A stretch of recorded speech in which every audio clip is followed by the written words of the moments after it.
देखिए कैसे पाकिस्तान में आतंकियों और राजनेताओं का एक गठबंधन चल रहा है, गठबंधन की सरकार, जहां रैलियों में पाकिस्तान में शासन करने वाली मुस्लिम लीग नवाज के नेता, मंत्री सभी मौजूद हैं और साथ में है आतंकी हाफिज सईद का बेटा, आतंकी सैफुल्ला, जो कि पहलगाम का मास्टरमाइंड है।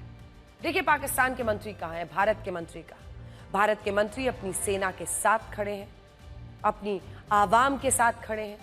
पाकिस्तान के मंत्री आतंकियों के साथ। राजनाथ सिंह आपको दिख रहे हैं INS विक्रांत पटेल, जिसकी तैनाती से कराची के पास समंदर में थे, और गृह मंत्री अमित शाह जम्मू कश्मीर के उन इलाकों में थे जिन्हें पाकिस्तान ने निशाना बनाया। भारत और पाकिस्तान के नेताओं का यही फर्क आपको आज हम बताना चाहते हैं। ये तो हम बता रहे हैं कि पाकिस्तान के मंत्रियों को आतंकियों की फिक्र है, उनकी फौज को भी आतंकियों की फिक्र है, इसीलिए वो आतंकियों की रैली में भी जाते हैं, आतंकियों के जनाजे में उनके लिए गुलदस्ते भी भेजते हैं, जबकि भारत के मंत्रियों को अपने लोगों की फिक्र है। फर्क भारत और पाकिस्तान का, यही फर्क भारत को एक प्रोग्रेसिव यानी आगे बढ़ने की सोच वाला देश बनाता है और पाकिस्तान को एक आतंकी जिहादी मुल्क बनाता है। भारत और पाकिस्तान में जो फर्क है उसकी हम बात कर रहे थे। भारत के प्रधानमंत्री पहलगाम के पीड़ितों के साथ है, तो पाकिस्तान के प्रधानमंत्री पहलगाम अटैक करने वाले आतंकियों और उनके परिवार के साथ। मोदी ने आज जब कानपुर के शुभम द्विवेदी के परिवार से मुलाकात की तो उन्हें यह साफ साफ बता दिया कि अभी यह ऑपरेशन खत्म नहीं हुआ है, अभी ऑपरेशन सिंदूर जारी है। शुभम की पत्नी आशन्या द्विवेदी के सिर पर हाथ रखकर कहा है कि उनके सिंदूर का बदला भारत ने लिया है और अभी यह लड़ाई खत्म नहीं हुई है। 31 साल के बिजनेसमैन शुभम द्विवेदी इसी साल 12 फरवरी को विवाह के बंधन में बंधे थे। कश्मीर में पूरा परिवार जिसके साथ वो छुट्टियां मनाने के लिए गए थे, लेकिन पहलगाम में आतंकियों ने शुभम का धर्म पूछा। जब पता चला हिंदू है तो गोली मार दी। आज प्रधानमंत्री मोदी ने शुभम की पत्नी से इस घटनाक्रम की पूरी जानकारी डिटेल्स दी। शुभम की पत्नी से आतंकियों ने कहा था कि वो इन्हें इसलिए छोड़ रहे हैं ताकि वो अपनी सरकार को बता सके कि वहां क्या हुआ। इसीलिए प्रधानमंत्री नरेंद्र मोदी ने ऑपरेशन सिंदूर चलाया और इन महिलाओं के सिंदूर का बदला लिया। शुभम की पत्नी से आज तक ने खास बातचीत की है। आज उन तमाम लोगों को जो इस ऑपरेशन सिंदूर पर सवाल उठा रहे हैं, उनको और पाकिस्तान के आतंकियों को, पाकिस्तान की फौज को, पाकिस्तान के हुक्मरानों को कानपुर के शुभम द्विवेदी की पत्नी की बात सुननी चाहिए और उनके और उसी के साथ उनके मोदी जी ने जो कहा उसका मतलब भी समझना चाहिए। एक इम्पॉर्टेंट मोमेंट आपके लिए, प्रधानमंत्री नरेंद्र मोदी से आप पूरे परिवार की मुलाकात हुई, कैसी मुलाकात थी, क्या रहा? मोदी ने आतंक के खिलाफ ऑपरेशन सिंदूर चलाया। 7 मई को पाकिस्तान के 9 आतंकी ठिकानों पर हमला किया, यहीं से ब्रह्मोस दागी, लश्कर जैश के हेडक्वार्टर्स तबाह किए, 100 से ज्यादा आतंकी मार गिराए। अभी तक पाकिस्तान के आतंकी रो रो कर बता रहे हैं कि कैसे उनके आतंकी भाइयों की मौत भारत के हमले में हुई है। हालांकि इसके बाद पाकिस्तान ने जब 2 दिन तक लगातार ड्रोन अटैक किया तो भारत ने पाकिस्तान के मिलिट्री बेस को तबाह कर दिया। आज जब मोदी वापस बिहार में गए तो उन्होंने ये बात याद दिलाई कि कैसे 1 महीने पहले उन्होंने बिहार से आतंकवादियों को मिट्टी में मिलाने का ऐलान किया था। प्रधानमंत्री ने कहा कि अगर आतंक का फन फिर उठेगा तो भारत उसे फिर कुचल देगा। बहुत ध्यान से मोदी की चेतावनी सुनिए। मैं बहुत स्पष्ट शब्दों में कहना चाहता हूं, जिन्होंने ये हमला किया है उन आतंकियों को और इस हमले की साजिश रचने वालों को उनकी कल्पना से भी बड़ी सजा मिलेगी। सजा मिलकर के रहेगी। अब आतंकियों की बची खुची जमीन को भी मिट्टी में मिलाने का समय आ गया है। इस जघन्य आतंकी हमले के बाद, एक दिन के बाद मैं बिहार आया था और मैंने बिहार की धरती से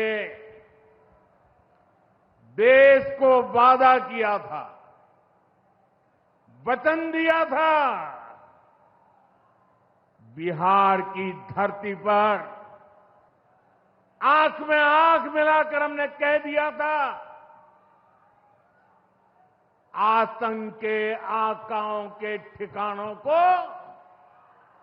मिट्टी में मिला दिया जाएगा। बिहार की धरती पर मैंने कहा था,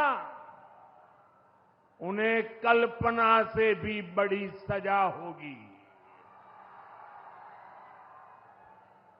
आज जब मैं बिहार आया हूं तो अपने वचन पूरा करने के बाद आया हूं। आतंकवाद के खिलाफ भारत की लड़ाई न रुकी है न थमी है।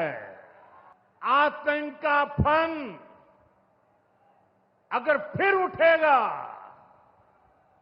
तो भारत उसे बिल से खींचकर कुचलने का काम करेगा।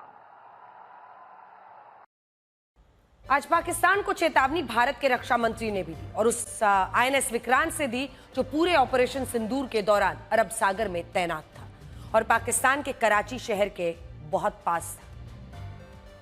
आईएनएस विक्रांत पर रक्षा मंत्री का जाना पाकिस्तान को बहुत बड़ा मैसेज है। आईएनएस विक्रांत भारत की वो ताकत है जिससे पाकिस्तान को बहुत ज्यादा डर लगता है। जैसे ही पहलगाम अटैक हुआ उसके अगले ही दिन खबर आ गई थी कि भारत ने भारत का ताकतवर, सबसे ताकतवर विमान वाहक पोत आईएनएस विक्रांत अरब सागर में पाकिस्तान की तरफ रवाना कर दिया है।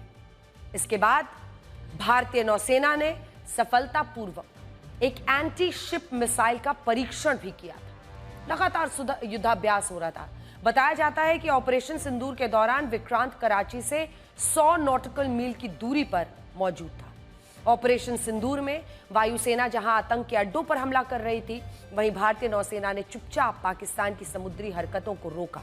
खासकर आईएनएस विक्रांत ने अपने पहले युद्ध मिशन में समंदर में ऐसा दबदबा बनाया कि पाकिस्तान की नौसेना तटीय अड्डों तक सीमित हो गई। आईएनएस विक्रांत की स्थिति ऐसी थी कि वो कराची, ग्वादर, पाकिस्तान के प्रमुख नौसैनिक अड्डों पर नजर रखे हुए था। हमला करने को पूरी तरह तैयार था। आईएनएस विक्रांत समंदर में एक चलता फिरता शहर है। इसकी लंबाई है 265 मीटर, चौड़ाई है 62 मीटर और ऊंचाई है 59 मीटर। 2 फुटबॉल फील्ड के बराबर इसका रनवे है। 2 फुटबॉल फील्ड के बराबर रनवे। ये एक बार ईंधन भरने पर 45 दिन तक समुद्र में रह सकता है। इसे समुद्र में रिफिल भी किया जा सकता है। आईएनएस विक्रांत के स्ट्राइक ग्रुप में शामिल MiG-29K फाइटर जेट्स हैं जो 850 किलोमीटर तक हमला कर सकते हैं। 850 किलोमीटर तक हमला। इसमें 64 बराक और 16 ब्रह्मोस मिसाइलें हैं जो हवा और जमीन पर सटीक निशाना लगाने में माहिर है। पाकिस्तान को आईएनएस विक्रांत से इसलिए डर लगता है क्योंकि अपने स्ट्राइक ग्रुप यानी डिस्ट्रॉयर, फ्रिगेट्स और एंटी सबमरीन शिप के साथ मिलकर पाकिस्तान के समुद्री रास्तों को ब्लॉक कर सकता है। पाकिस्तान को यह भी डर था कि विक्रांत से भारत कराची पोर्ट को तबाह कर सकता है। कराची पोर्ट पाकिस्तान की लाइफलाइन है जहां से 70% नेशनल ट्रेड, राष्ट्रीय उनका जो व्यापार है, 80% पेट्रोलियम इंपोर्ट होता है। अगर आईएनएस विक्रांत ने इस पोर्ट को ब्लॉक कर दिया होता तो पाकिस्तान का व्यापार, उसका ट्रेड बंद हो जाता, पाकिस्तान तेल को तरस जाता। इसीलिए तो पाकिस्तान की तरफ सीज फायर की गुहार लगाई गई, क्योंकि पाकिस्तान जानता था कि अगर युद्ध थोड़ा सा भी लंबा हुआ तो भारतीय नेवी भी एक्शन में आएगी और फिर अगर आईएनएस विक्रांत का रौद्र रूप दिखा तो फिर कराची बचना मुश्किल है। इसीलिए खासतौर पर आज राजनाथ सिंह ने आईएनएस विक्रांत पर जाकर ये तमाम बातें दिखाई, बताई, मिले वो सैनिकों से, जहां से उन्होंने पाकिस्तान को कई खास संदेश आज दिए हैं। सुनिए।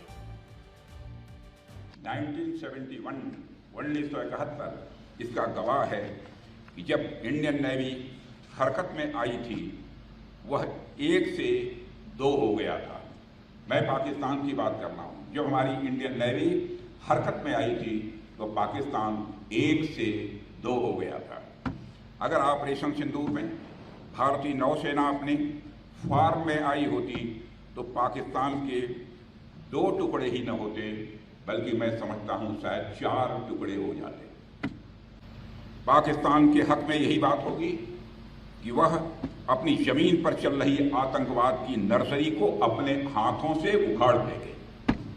इसकी शुरुआत उसे हाफिज सईद और मसूद अजहर जैसे आतंकवादियों को भारत के हाथों में सौंपने से करनी चाहिए। यह दोनों न केवल भारत में मोस्ट वांटेड टेररिस्ट की सूची में हैं, बल्कि ये यूनाइटेड नेशंस की डेजिग्नेटेड टेररिस्ट की लिस्ट में भी शामिल हैं। देश भर में भारतीय सेना के ऑपरेशन सिंदूर का डंका बज रहा है। भारतीय सेना के शौर्य की खूब प्रशंसा हो रही है। भारतीय सेना के शौर्य पर अगर किसी को शक है तो पहला है पाकिस्तान और दूसरे भारतीय राजनीति में कुछ नेता। देश की राजनीति में ऑपरेशन सिंदूर पर एक घमासान मचा हुआ है। अब पहलगाम हमला हुआ तो विपक्ष सरकार के साथ था, सबने मिलकर इस हमले की निंदा की। सरकार की तरफ से ऑल पार्टी मीटिंग बुलाई गई तो सभी दल पहुंचे, लेकिन जब सरकार ने ऑपरेशन सिंदूर चलाया और पाकिस्तान के आतंकी ठिकानों का सफाया हुआ तो इस ऑपरेशन पर राजनीति होनी धीरे धीरे शुरू हो गई। इसके बाद जब सरकार ने सांसदों को भारत की बात रखने के लिए विदेश भेजा तो उसमें विपक्षी सांसद भी थे। खास तौर पर शशि थरूर की बड़ी चर्चा है। उनको कांग्रेस की आपत्ति के बावजूद एक डेलीगेशन का अध्यक्ष बना दिया, जिसका कांग्रेस ने खूब विरोध किया क्योंकि कांग्रेस ने किसी और का नाम दिया था, लेकिन सरकार ने शशि थरूर को चुना। और थरूर भी बाहर जाकर खूब सुर्खियां बटोर रहे हैं, लगातार हेडलाइंस में छाए हैं, मोदी सरकार की तारीफ कर रहे हैं, सर्जिकल स्ट्राइक की तारीफ कर रहे हैं। यही बात कांग्रेस पार्टी को शायद नागवार गुजर रही है और शशि थरूर को लेकर एक अलग पॉलिटिक्स शुरू हो गई है। दूसरी तरफ कांग्रेस के नेता ऑपरेशन सिंदूर पर सवाल भी उठा रहे हैं, इसी बहाने सरकार को घेर भी रहे हैं। कांग्रेस इस बात को लेकर परेशान है कि पाकिस्तान के साथ इस 4 दिन के युद्ध में भारत ने कितने राफेल फाइटर जेट्स खो दिए, जबकि एयरफोर्स कह चुकी है कि ये ऑपरेशनल डिटेल्स है, इन्हें जानने का मतलब नहीं है। वैसे भी कांग्रेस पार्टी ये जानकर क्या कर लेगी कि कितने फाइटर जेट गिरे हैं। ये सवाल इसलिए पूछ रही है बीजेपी क्योंकि उनका बार बार ये आरोप है कि जब सेना जितनी जानकारी दे सकती है दे रही है तो आप जानबूझकर क्यों उस तरफ जा रहे हैं। आज जब पाकिस्तान दुनिया में घूम घूम कर खुद ही बता रहा है कि उसका कितना नुकसान हुआ, फिर भारत का उद्देश्य तो पूरा हो गया ना। कांग्रेस इस डिटेल में क्यों नहीं जा रही कि कितने आतंकियों के ठिकाने नष्ट हुए, कितने आतंकी मारे गए। शहबाज शरीफ वहां जाकर क्यों रो रहा है और बता रहा है कि नमाज के पहले हमने सोचा था हम हिट करेंगे, लेकिन उससे पहले ही इंडिया ने हमारे एयरबेसेस तबाह कर दिए। नूर खान एयरबेस से लेकर तमाम एयरबेसेस की चर्चा कर रहा है, अलग अलग मुस्लिम देशों में जाकर। ये पूरा वही टूल किट है जो भारत की सर्जिकल और बालाकोट एयर स्ट्राइक पर सवाल उठा रहे थे। तब सबूत मांग रहे थे, अब सबूत दे दिए हैं तो इनके सवाल है कि नुकसान कितना हुआ। इसीलिए ये पाकिस्तान के हीरो बने हुए हैं। जो नेता भारत के इस ऑपरेशन पर भारत में सवाल उठाता है वो तुरंत पाकिस्तान में हीरो बन ही जाता है। अब कांग्रेस का नया सवाल है। असल में कुछ दिन पहले अखबार में खबर छपी कि ऑपरेशन सिंदूर की सफलता दिखाने के लिए बीजेपी घर घर सिंदूर पहुंचाएगी। 4 जून को जब मोदी सरकार के इस तीसरे कार्यकाल का 1 साल पूरा होगा तो बीजेपी सिंदूर घर घर तक पहुंचाएगी। इस पर राजनीति शुरू हो गई। कांग्रेस ने कहा कि यह सेना के शौर्य का राजनीतिकरण है, लेकिन अब बीजेपी ने कह दिया है कि यह खबर फेक है, उसकी ऐसी कोई योजना है ही नहीं। एक ब्याहता हूं तो एक बात तो अच्छी तरह से जानती हूं कि औरत अपनी मांग में सिर्फ अपने पति के नाम का सिंदूर भरती है, क्योंकि वो सुहाग की निशानी होता है, सौभाग्य की निशानी है। किसी भी ऐरे गहरे नत्थु खेरे का दिया हुआ सिंदूर थोड़ी मांग में भर लेंगी हिंदुस्तान की ब्याहताएं। और कौन है ये लोग जो सिंदूर लेकर आएंगे? किसको दी है जिम्मेदारी मोदी जी ने? बीजेपी तो एक से एक गुंडे और मवालियों से भरी पड़ी है। कौन लाएगा सिंदूर? वो बलिया वाले बब्बर सिंह, या हाईवे वाले मनोहर लाल धाकड़, या मध्य प्रदेश में भद्दे गंदे नाच के शौकीन कमल रघुवंशी, या फिर रेप के मामले में सजा काट रहे कुलदीप सिंह सेंगर, या पॉक्सो में दोषी पाए गए इनके विधायक रामदुलार गौंड? कौन लाएगा सिंदूर?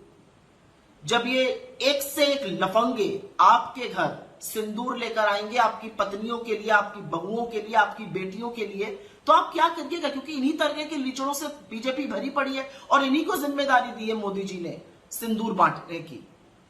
सिंदूर सनातन संस्कृति में समर्पण की, प्रेम की, हर परिस्थिति में एक दूसरे के साथ खड़े रहने की, एक दूसरे के पूरक होने की निशानी है। सिंदूर का मान ना रखने वाले सिंदूर को तो बख्श देते, उसका भी मखौल बना डाला। राहुल गांधी पूछते हैं कितने रफाल गिराए, रमेश पूछते हैं कितने रफाल गिराए, रेवंत रेड्डी पूछते हैं बताओ कितने रफाल गिराए। ये जो पाकिस्तान के बब्बर हैं वो हिंदुस्तान के गब्बर हैं। और याद रखो, हिंदुस्तान के गब्बरों, तुम्हारी वही होगी जो जय और वीरू ने गब्बर का किया था।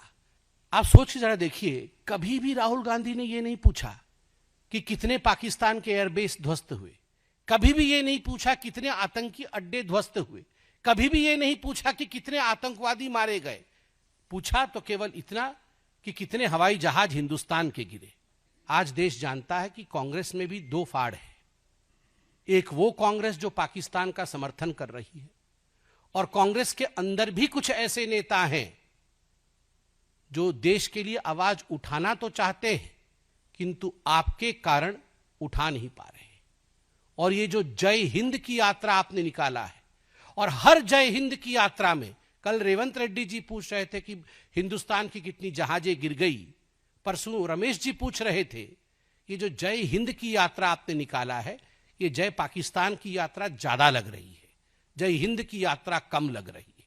इससे अच्छा होगा आप यात्रा बंद करिए और पाकिस्तान के साथ सलाह मशवरा करके कंबाइंड प्रेस कॉन्फ्रेंस करिए। और अब बात चीन के डर की, अगली खबर का रुख कर रहे हैं। आपको याद होगा कि 8, 9 और 10 मई को जब पाकिस्तान ने भारत पर हवाई हमले किए थे तो पाकिस्तान की तरफ कुछ मिसाइलें भी फायर की गई थी। इनमें से एक थी चीन की बनी PL-15E मिसाइल, जो कि एक आधुनिक हवा से हवा में मार करने वाली मिसाइल है। लेकिन भारत के एयर डिफेंस सिस्टम ने इस मिसाइल को भी मार गिराया था। बाकायदा मिसाइल के मलबे को भारतीय वायुसेना ने प्रेस कॉन्फ्रेंस में पूरी दुनिया को दिखाया था। इस मिसाइल पर चीन को बहुत गर्व था, लेकिन भारत ने तो उसकी मिसाइल को मिट्टी में मिला दिया। चीन ये भी स्वीकार नहीं कर रहा है कि उसने पाकिस्तान को हथियार दिए हैं, जबकि युद्ध रुकने के बाद पाकिस्तान के मंत्री चीन का ही दौरा कर रहे हैं, उन्हें शुक्रिया कह रहे हैं, लेकिन चीन है कि मान नहीं रहा कि उसने पाकिस्तान को यह हथियार दिए हैं। चीन के रक्षा मंत्रालय से यह पूछा गया कि जो मिसाइल भारत ने मार गिराई है उस पर आपका क्या कहना है। चीनी रक्षा मंत्रालय के प्रवक्ता सीनियर कर्नल जांग शियाओगांग का कहना है कि जिस मिसाइल का जिक्र किया गया है वो एक निर्यात उपकरण है और इसे देश और विदेश में कई रक्षा प्रदर्शनियों में दिखाया गया है। चीन ये बता रहा है कि ये तो उसने पाकिस्तान को एक्सपोर्ट की थी, जबकि चीन की चिंता दूसरी है। अब चीन की इस मिसाइल का मतलब हमारे पास पूरी तरह सुरक्षित है। उसका पूरा का पूरा जो मिसाइल का मलबा है वो हमारे पास है, भारत के पास है। चीन इस बात को लेकर बहुत परेशान भी है क्योंकि उसके दुश्मनों की दिलचस्पी इस मिसाइल के मलबे में है। खबर है कि ताइवान तो खासतौर पर चीन की इस मिसाइल का मलबा मांग रहा है क्योंकि उसे हर दिन चीन की तरफ से हमले की धमकियां मिलती हैं। मलबे की रिजर्व इंजीनियरिंग करके PL-15 की ताकत और कमजोरियों का राज खुल सकता है। अगर ऐसा हुआ तो यह ताइवान और चीन की बाकी दुश्मन देशों के लिए बहुत बड़ी बात होगी और इसी बात को लेकर चीन जरा डरा हुआ है। चीन हथियारों का बड़ा एक्सपोर्टर भी है। पाकिस्तान जैसे देश उससे खूब हथियार खरीदते हैं। अगर चीन के हथियारों का तोड़ मिल गया या चीन के हथियार फुस बम साबित हो गए तो फिर उसका मार्केट गिर सकता है। Stockholm International Peace Research Institute यानी सिप्री के अनुसार 2020 से 2024 के बीच पाकिस्तान ने जितने भी हथियार आयात किए उनमें से 81% चीन से ही आए थे। इनमें आधुनिक लड़ाकू विमान, नौसेना के जहाज, पनडुब्बियां, मिसाइल सिस्टम सब शामिल हैं। चीन और पाकिस्तान मिलकर JF-17 लड़ाकू विमान भी बनाते हैं जो पाकिस्तान की वायुसेना की रीढ़ है। और यही भारत भी दुनिया को बता रहा है। दुनिया में घूम रहे भारत के सांसद बता रहे हैं कि कैसे चीन और पाकिस्तान एक साथ है, कैसे पाकिस्तान चीन से मिले हथियारों से भारत पर हमला कर रहा था। Yes, sir, we are quite conscious of what you are saying. China supplies 81% of all Pakistani defense equipment. Defense is a polite word. Pakistani military equipment, much of it is not for defense, but for attack. We also know, and this is something which we respect, every sovereign country has the right to do this, that the single largest project in China's Belt and Road Initiative is in Pakistan, the so-called China-Pakistan Economic Corridor, which is a corridor, a highway connecting China to a port in southwestern Pakistan that permits goods to be transported relatively quickly and economically to western China. So we are aware of that. And our concern is not with the rights of the Pakistani people to pursue development. Of course, they may do so, including with the partnership with China. Our quarrel is only with the perpetration of terror against us. If that will stop, the rest won't matter. We will pursue our own development, and we will happily leave Pakistan alone to pursue their development. With the blessings and help of China, no problem. But not when it comes to terrorism. तो चीन और चीन की भी पोल साथ में ही पाकिस्तान के खुल रही है। अब बात नारी शक्ति की। ऑपरेशन सिंदूर में भी नारी शक्ति की ताकत पूरे हिंदुस्तान ने देखी। अब भारत की सेना में काम करने की इच्छुक महिलाओं के लिए अच्छी खबर है। पुणे के खड़कवासला में राष्ट्रीय रक्षा अकादमी यानी एनडीए में एक ऐतिहासिक पल आया। 75 साल बाद पहली बार 17 महिला जो कैडेट्स हैं उनके समूह को एनडीए से ग्रेजुएशन की डिग्री मिली है। ये पल इसलिए खास है क्योंकि 2021 में कोर्ट ने लड़कियों को एनडीए में शामिल होने की इजाजत दी थी। इसके बाद 2022 में पहली बार ये 17 महिला कैडेट्स एनडीए में आई थी और सभी 17 अब ग्रेजुएट हो रही हैं, देश की सेवा के लिए तैयार हैं। खुशी का एक ऐसा लम्हा है जिससे हर दिल गर्मजोशी से भर जाता है बस इनके हौसले को देखकर। ये दिन भारत के इतिहास में नारी शक्ति के प्रदर्शन के रूप में हमेशा याद किया जाएगा क्योंकि पहली बार 17 महिला कैडेट्स ने 300 से अधिक पुरुष कैडेट्स के साथ राष्ट्रीय रक्षा अकादमी यानी एनडीए में से ग्रेजुएशन किया। शुरुआत है, 17 है, लेकिन एक शुरुआत तो है। ये 17 महिलाएं भारतीय थल सेना, नौसेना, वायुसेना में शामिल होकर देश की तीनों सेनाओं का गौरव बढ़ाएंगी। सैन्य मोर्चे पर नारी शक्ति का हौसला आज भले बुलंद हो, लेकिन महिलाओं की सेना में अपनी जगह बनाने की यात्रा बहुत लंबी है। कहा जाता है कि 1888 में पहली बार इंडियन मिलिट्री नर्सिंग सर्विस के जरिए सेना में महिलाओं ने दस्तक दी थी, जिसके करीब 100 सालों के बाद 1992 में महिलाओं को शॉर्ट सर्विस ऑफिसर के तौर पर सेना की सेवा का मौका मिला। 2008 वो साल था जब सेना शिक्षा कोर, आर्म्ड मेडिकल कोर और मिलिट्री के लीगल ब्रांच में महिलाओं को एंट्री मिली। लेकिन 2015 सेना में नारी शक्ति के लिहाज से एक मील का पत्थर साबित हुआ। इस साल भारतीय वायुसेना ने महिलाओं को फाइटर जेट पायलट के रूप में एयरफोर्स में शामिल करने का फैसला किया। फिर 2020 आया जिसने सेना के दरवाजे पूरी तरह महिलाओं के लिए खोल दिए। सुप्रीम कोर्ट ने महिलाओं को परमानेंट कमीशन अधिकारी के रूप में स्थायी सेवा का हक दिया और 2021 में एनडीए के द्वारा महिलाओं के लिए खुला हुआ रास्ता, जिसका नतीजा आज आपके सामने है। रिटायर्ड सेना प्रमुख जनरल वीके सिंह ने पुणे के खड़कवासला में इस एनडीए परिसर में परेड की सलामी ली।